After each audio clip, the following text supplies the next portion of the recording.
estudiantes. Espero estén aprovechando esta coyuntura sanitaria para estrechar los lazos con sus familias y prevenir el COVID-19. En esta oportunidad les voy a hablar de los objetos de comprensión y metas que vamos a ver en este periodo. La primera meta de comprensión nos dice comprender las normas que dieron origen a la noción de Estado desde la Edad Antigua hasta la modernidad. Una de las primeras sociedades que dieron origen a la noción de Estado fue la antigua Grecia, con el nacimiento de la democracia, en el siglo V. Recuerden que eran ciudadanos los hombres mayores que eran atenienses y tenían una posición económica privilegiada.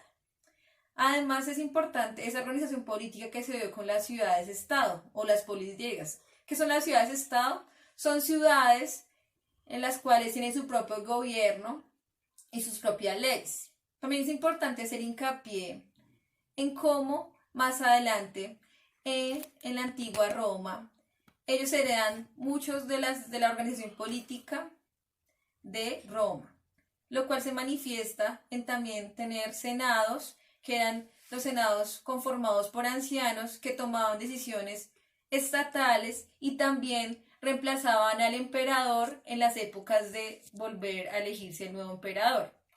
También en el siglo II, en el año 212, el emperador nombra ciudadanos a todos los hombres libres, a excepción de los esclavos. Recuerden que estas dos civilizaciones tenían una particularidad muy importante, la cual era que eran sociedades esclavistas. Bueno, es importante también hacer hincapié más adelante como en la Edad Media, que se marca con la caída del Imperio Romano, se empieza a empezar una disputa del poder eclesiástico y el poder temporal. Es decir, se marca la gran influencia del clero y la iglesia en las decisiones estatales. Recuerden que el que coronaba al rey era la iglesia, se decía que era una enviada de Dios, y esto era un eje transversal en toda la sociedad de la Edad Media. El único hito de felicidad era esa ciudad celestial, es decir, esa vida eterna que nos ofrece la religión, ¿sí? Y ya más adelante, en los inicios de la modernidad, que se marca con la caída del sistema feudal, empieza a haber una otra forma de concebirse toda esa mentalidad de la Edad Media. Recuerden que en la Edad Media no había un poder centralizado, porque cada señorío era gobernado por un señor feudal y no había una unidad central. Y en los inicios de la modernidad nace esa necesidad de centralizarse el poder. Y ya más adelante en el siglo XVI, con la época de los descubrimientos geográficos, la época de la reforma y la contrarreforma, empieza a haber un cambio en la mentalidad del ser humano totalmente diferente. Recuerden que el ser humano en el Renacimiento quiere cambiar sus condiciones de existencia en todos los ámbitos. Entonces empieza a gestarse en el ser humano nuevas formas de poder económico y político.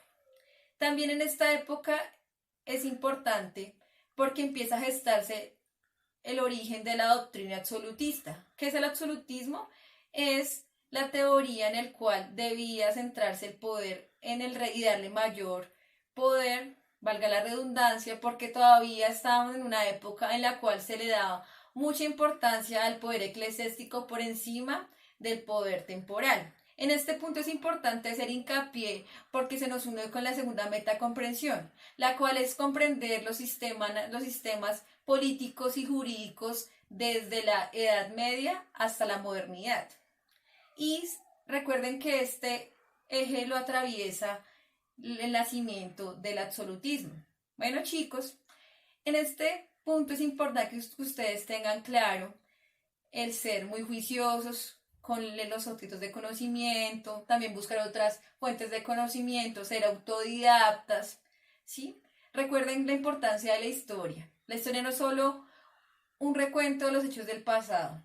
La historia es dinámica y también nos hace creer en la importancia de la historia del tiempo presente. Nosotros estamos haciendo historia, nosotros podemos cambiar nuestras condiciones de existencia, chicos. Bueno, Cuídense mucho, un abrazo y se les quiere mucho y se les extraña.